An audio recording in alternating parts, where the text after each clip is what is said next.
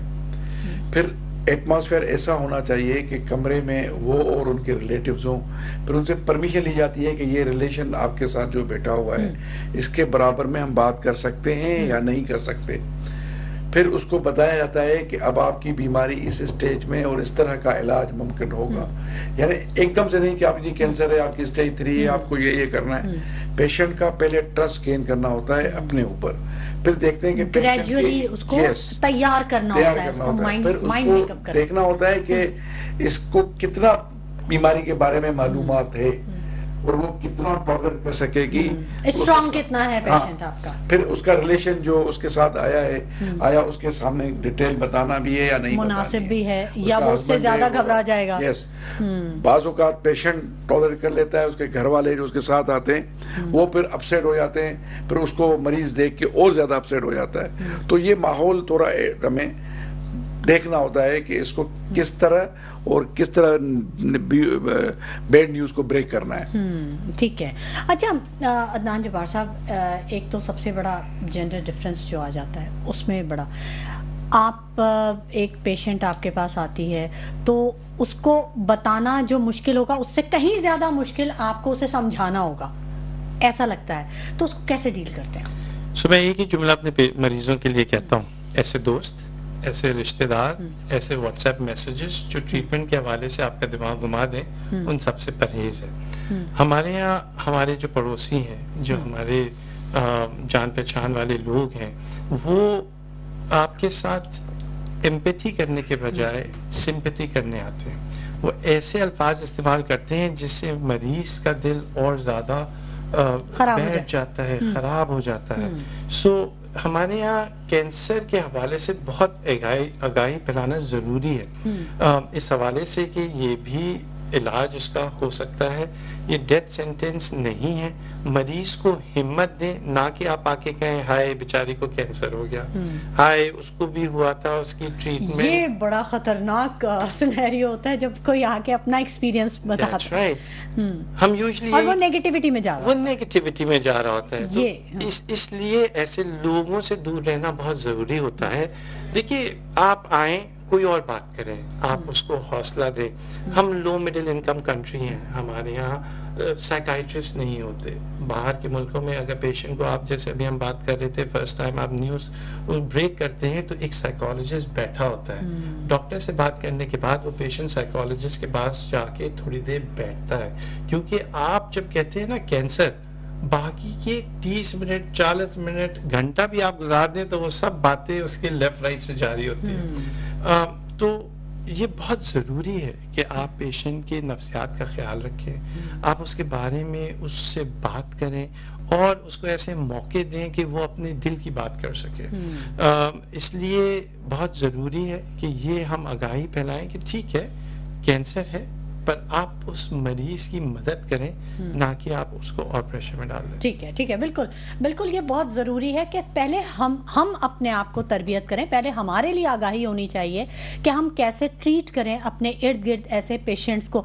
ناظرین, گفتگو کا سلسلہ جاری رہے گا, لیکن وقت ہو گیا ایک چھوٹے سے بریک کا, کہیں مت جائیے گا, آج بہت اہم ٹاپک ہے, ہمارے ساتھ رہیے گا. ویلکم بیک ناظرین, گفتگو کے سلسلے کو ہم آگے بڑھائیں گے اور ہمارے اسٹوڈیوز میں بڑے پائے کے آنکولوجسٹ موجود ہیں اور ہماری رہنمائی کے لیے ہمارے سوالوں کے جواب دے رہے ہیں. ہم جو مسئلہ ان سے ڈسکس کر رہے ہیں وہ بڑے بہتر انداز میں ہمیں بتا رہے ہیں. بات ہم کر رہے ہیں بریسٹ کینسر کے حوالے سے, خصوصی یہ پروگرام ہے اور اس پر ہمارے ساتھ موجود ہیں ڈاکٹر نور محمد اور ڈاکٹر عدنان جبار. نور محمد صاحب, اس مرض کی تشخیص خود سے کیسے کی جا سکتی ہے؟ ایک خاتون کو کیسے پتہ چلے گا انیشیل اسٹیج میں کہ مجھے یہ مرض لاحق ہو گیا ہے؟ کوئی ایسی سمٹم, کوئی کامن ایسی سمٹم کہ وہ فوری طور پہ اس کو اندازہ ہو جائے؟ آپ نے شروع میں کہا کہ جو لمپ ہے جس کو آپ کٹلی کہتی ہیں, اگر آپ کو سیلف بریسٹ ایگزامینیشن میں, ہم تو کہتے ہیں نا کہ ہر مہینے بچیاں ہماری بہنیں خود معائنہ کریں اپنے پستان کا, تو اگر کہیں لمپ نظر آتا ہے تو اپنے معالج کے پاس ضرور جائیں. یہاں پھر میں کہوں گا, جیسے ڈاکٹر عدنان صاحب نے کہا کہ 5 سے 10% لوگ ٹرانسفارم ہوتے ہیں اپنی